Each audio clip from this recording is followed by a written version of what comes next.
Ouais, il est potox, c'est Antox, et bienvenue dans cette nouvelle vidéo consacrée à la critique de l'épisode 34 de The Detective Club. Et on a eu un plutôt bon épisode, j'avais trouvé, le jeu était un petit peu relancé quand même grâce au remplacement. Alors bien évidemment ça soulève d'autres problèmes, notamment le résultat final qui risque de me déplaire fortement, mais dans tous les cas voilà, d'un point de vue intensité, ça restait toujours assez sympa. C'était un peu moins intense quand même que les derniers épisodes. En même temps, il s'est passé tellement de trucs dans les derniers épisodes que difficile à rivaliser. Mais on a eu quand même pas mal de choses. Déjà, on a terminé donc le jeu qu'on a eu hier. C'est resté dans la même continuité, c'est resté dans la même lignée. Et bah, j'ai pas trop apprécié, hein, comme je l'avais dit. Malheureusement, j'étais pas assez attentif avec les portraits, donc j'étais un peu perdu. Même si j'avais quand même quelques bonnes réponses, hein, à gauche et à droite, j'en ai eu genre 2 ou 3, donc j'étais quand même pas tant à la ramasse que ça. Mais bon, j'étais vraiment pas du tout sûr, c'était vraiment, je sais pas si c'était de la chance ou si c'est vraiment ma mémoire qui était exceptionnelle. Mais dans tous les cas, bon, le jeu était quand même passable, c'était quand même beaucoup plus agréable d'avoir un jeu comme ça où au moins tu pouvais un minimum jouer même si t'es pas sûr, plutôt que un jeu où tu peux juste pas jouer, où t'es obligé de les regarder raconter n'importe quoi en plus. Finalement, c'était Julien qui a gagné d'ailleurs sans avoir rien trouvé. Enfin, s'il a trouvé la dernière réponse, mais pendant tout le jeu, il a rien trouvé du tout. Et il a quand même été gagnant. D'ailleurs, il avait SCH qui avait dit tu as été le meilleur aujourd'hui, alors qu'il a trouvé une bonne réponse sur une dizaine, peut-être. Ça m'avait pas mal fait rire, sachant que en face de lui, c'était Jessica, justement. Et Jessica, je me suis même posé des questions. Je me suis demandé, attends, mais elle est vraiment forte parce que elle gagnait quasiment tout. En fait, elle arrivait quasiment à tout trouver. Donc, je me suis posé pas mal de questions, sachant qu'en plus, à un moment donné, je sais pas si vous avez fait attention, mais elle avait éliminé Nicolo en gros à un moment donné. Et voilà, Nicolo était pas spécialement très content et tout. Et du coup, voilà, à un moment donné, elle devait se justifier. Et elle s'est justifiée en disant la phrase suivante: je suis désolé, je vais la gagner de toute façon. Et quand elle a dit ça, je me suis dit, mais attends, mais pourquoi elle dit ça? Est-ce qu'elle dit ça parce que genre, elle se projette un petit peu trop en avance et elle surestime ses capacités, elle se surestime elle-même? Ou est-ce qu'elle dit ça peut-être parce qu'il y a quelque chose de plus, quelque chose derrière? Bon, finalement il n'en est rien puisque c'était Julien qui a gagné, mais cette phrase m'a quand même fait me poser des questions. Et en réalité je prends un peu de recul et je me dis, mais en réalité peut-être que si je pense que qu'il y a certaines choses qui sont bizarres, si ça tombe c'est juste le montage qui me fait penser ça, parce que il y a des trucs qui sont en effet bizarres, mais en même temps ça n'aboutit pas à mes craintes, enfin pas tout le temps en tout cas.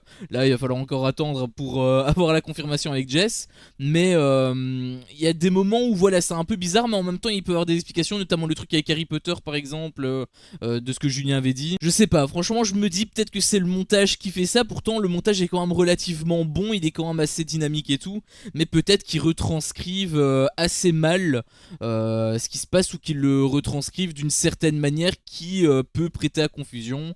Bon, dans tous les cas voilà, pour ce jeu au moins on est sûr que il n'y a pas eu de trucage, en tout cas pas du côté de Jess. Du côté de Julien on pourrait encore se poser la question, mais bon, au moins Jess n'a pas été vraiment mis sur un piédestal, parce que si c'était de Power, je peux t'assurer que la Manon elle l'aurait gagné, hein, le jeu, les yeux fermés elle l'aurait même gagné, hein. Donc quelque part voilà, ça m'a quand même un petit peu rassuré par rapport à ça. Ce qui m'a beaucoup moins rassuré par contre, c'est que Julien il avait trouvé l'alibi parfait pour Jessica, justement, puisqu'il disait que voilà, elle arriverait pas à tenir le coup, elle arrive pas à tenir la pression. Ça c'est un truc qu'il a pas mal remarqué, parce qu'elle a perdu 2 jeux, donc forcément c'est évident que elle va perdre tous les jeux suivants, hein. C'est pas du tout de l'aléatoire. Non, en réalité bien évidemment que c'est parce que oui, Jessica elle perd ses moyens dans les dernières secondes, et que grâce à ça, à cause de ça même, ça lui ferait énormément défaut si elle était voleuse. Donc c'est impossible qu'elle soit voleuse. Je sais pas si t'as compris un truc de ce que je viens de dire, mais quand j'ai entendu Julien dire ça,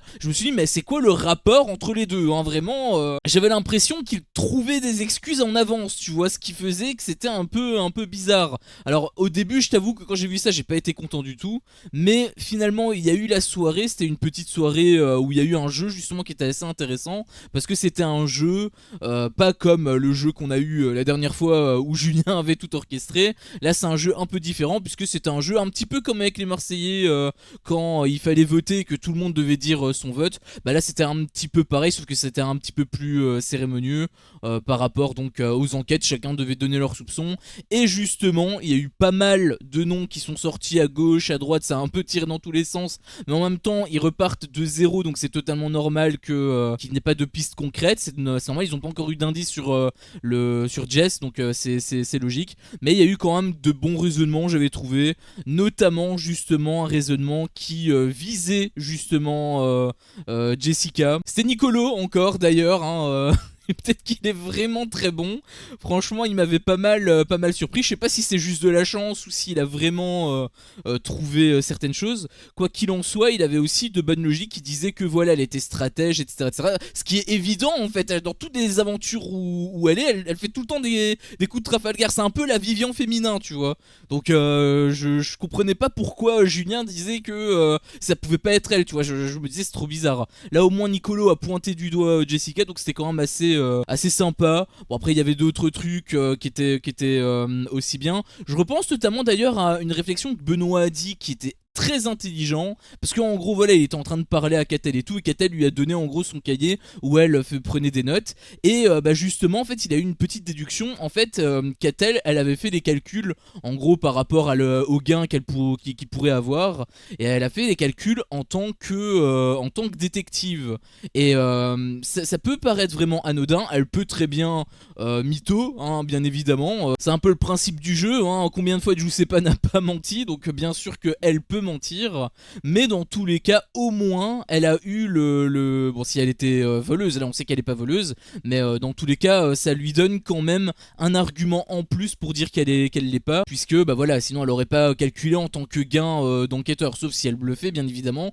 ce qui est totalement possible, mais de prime abord c'est quand même un argument à mettre à son actif, et Benoît justement l'avait très bien souligné, donc j'avais trouvé que c'était plutôt intéressant en fait, c'était vraiment une bonne réflexion. Bon après il y a eu la deuxième partie de la soirée qui était vraiment soporifique à crever, parce que en gros c'était globalement Bengouz qui devait faire une sorte de réunion, un débrief on va dire. Je sais pas pourquoi ils ont fait le débrief comme s'ils le faisaient tous les soirs alors que c'est la première fois qu'ils le fait, et je l'ai vu à des kilomètres et finalement c'est réellement arrivé. On a eu quoi? On a eu un Bengouz qui criait, qui faisait le show et tout le monde rigolait, et je sais pas, peut-être que je suis aigri, peut-être que je suis un connard, j'en sais rien, mais quand je vois ces séquences en fait ça me fait pas rire. Voir un mec crier pour le coup ça, enfin par rapport, dans ce contexte-là, s'il fait autre chose, peut-être que le contexte peut me faire rire. Mais là, en l'occurrence, ça m'a pas fait rire. Je sais pas si je suis le seul dans cette situation, si je suis le seul à ne pas rire des séquences de Bengouz, parce que j'ai l'impression que tout le monde se marre comme des baleines à part moi. Donc, s'il y en a qui rient, n'hésitez pas à m'expliquer pourquoi, qu'est-ce qui est drôle, parce que vraiment, quand je vois ça, juste, j'hallucine, je me dis, c'est bon, on a compris, on peut peut-être passer à la suite, non? On peut, ouais, je sais pas. Il y a eu aussi une petite partie d'ailleurs avec Nicolo et Adixia où voilà, ils discutaient un petit peu, c'était un petit peu mignon. Comme je le dis tout le temps, quand il y a un petit peu d'amour, ça me dérange pas. Le principal c'est que le jeu quand même avance un minimum, et là ça a été le cas, donc s'il y a un peu d'amour, voilà, ça me dérange pas du tout. Ce qui me dérange beaucoup plus c'est quand tu as 4 épisodes centrés sur l'amour pour un épisode centré sur le jeu, alors que on est là à la base pour le jeu, hein. Je vais faire un gros clin d'œil aux apprentis champions. Apprentis champions d'ailleurs où on m'a expliqué quelques petits trucs, quelques petites news, je n'en dis pas plus, hein, on verra ça en temps voulu, j'ai pas envie de me porter l'œil, j'aimerais bien que cette news n'arrive pas, mais j'ai des grosses craintes on va dire, ouais, j'ai des grosses craintes. Et donc l'épisode s'est laissé sur une petite discussion dans la chambre, je sais plus avec qui, Jess et Giuseppa peut-être, enfin bref, quoi qu'il en soit, elles sont parties se coucher, et on va commencer l'épisode de demain au lendemain, donc épisode quand même assez sympa. J'ai un petit truc aussi à dire sur la fin de l'épisode. On a encore eu une voix off avec SCH, et honnêtement hier je m'étais posé la question, ouais, est-ce qu'elle est pas un petit peu trop mise en avant, un petit peu comme c'était le cas avec Manon, hein, je rappelle. Mais le truc c'est que je me dis peut-être que non, peut-être que c'est juste moi qui pense ça, et qu'en réalité c'était peut-être hasardeux, parce que et bien là en fait la voix off qu'il y a eu, c'était pas forcément en rapport avec Jessica, et ça la mettait pas sur un piédestal, et c'est la deuxième fois aussi qu'on a ça.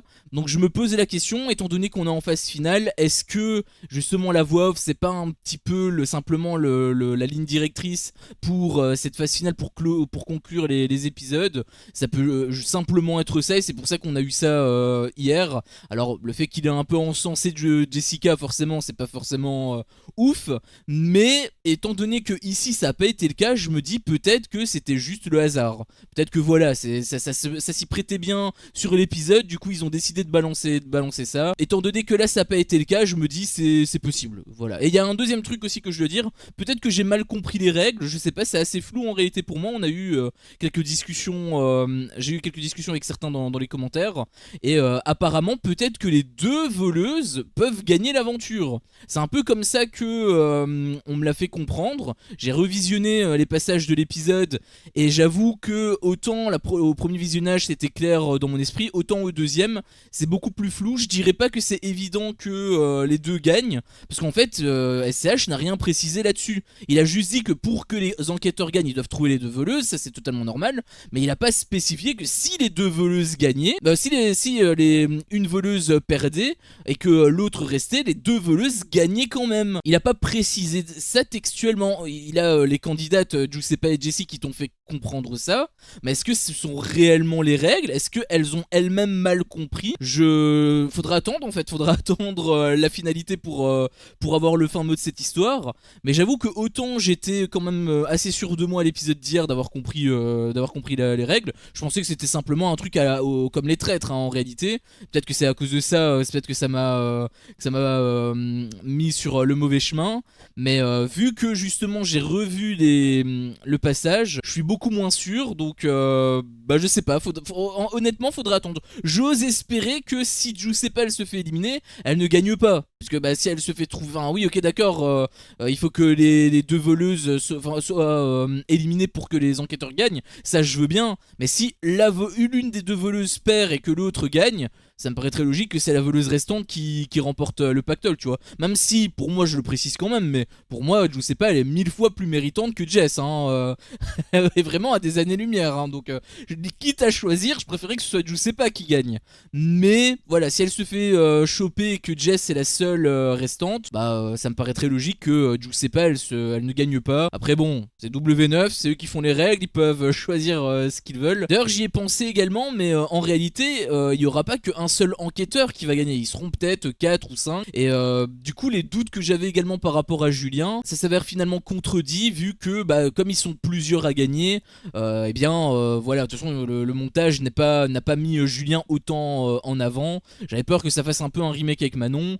Bon, ça n'a pas été sur Julien, c'était sur quelqu'un d'autre le remake, mais ça n'a pas été sur Julien, donc si jamais Julien gagne, bon, ça me paraîtrait quand même beaucoup plus honnête, d'autant plus que voilà, il n'est pas tout seul, donc je trouverais ça quand même plus équitable. Dans tous les cas, moi vraiment la seule personne que j'ai pas envie de voir gagner, c'est Jessica. Pour les raisons que j'ai déjà évoquées, c'est la seule chose que j'ai pas envie en fait. Mais ça, bien évidemment, il faudra attendre quelques épisodes, puisque en réalité c'est bientôt la fin, on est déjà à l'épisode 34, demain épisode 35, fin de semaine, et on sait qu'il y a 45 épisodes, puisque dans 2 semaines l'émission se termine, étant donné que le 18 août, les 50 saison 4 commencent. Ça commence d'ailleurs plus tôt que prévu, il me semble que ça a toujours commencé en début septembre, et là ça commence mi-août, donc j'ai envie de te dire pourquoi pas, je préfère ça et que l'émission se termine plus tôt et qu'on enchaîne sur un autre truc et que le rythme soit toujours dynamique, plutôt qu'il te rallonge les séquences etc pour te faire 2 semaines de plus. Ça j'avoue que je l'aurais pas du tout accepté, surtout dans la même émission, avoir 2 rythmes comme ça m'aurait pas plu du tout.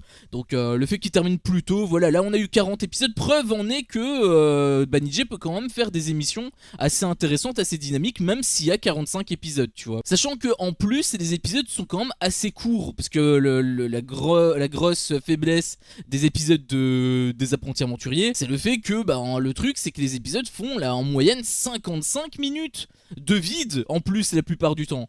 Alors que là l'épisode d'aujourd'hui typiquement il a duré 39 minutes. Alors il s'est pas passé non plus plein de choses etc, le jeu a un petit peu avancé, mais il a été quand même relativement lent par rapport à ce qu'il nous a proposé à côté.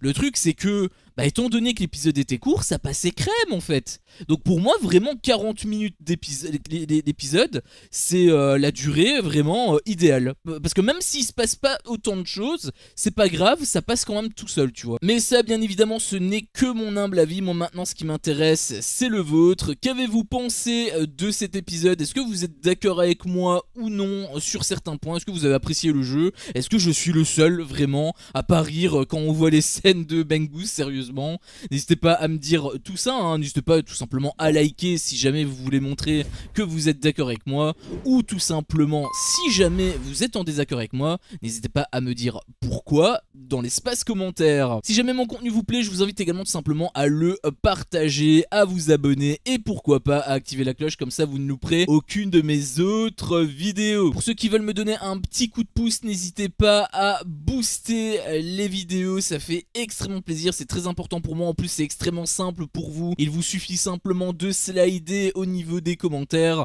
appuyer sur le bouton booster et valider en appuyant sur le gros bouton en bas de l'écran. Ça vous prend que quelques clics, c'est totalement gratuit et pour moi c'est extrêmement important, ça peut vraiment aider la chaîne, donc ceux qui veulent le faire n'hésitez vraiment pas, ça me ferait extrêmement plaisir. Merci à vous tous pour votre visionnage et je vous dis à la prochaine pour une prochaine vidéo. Ciao.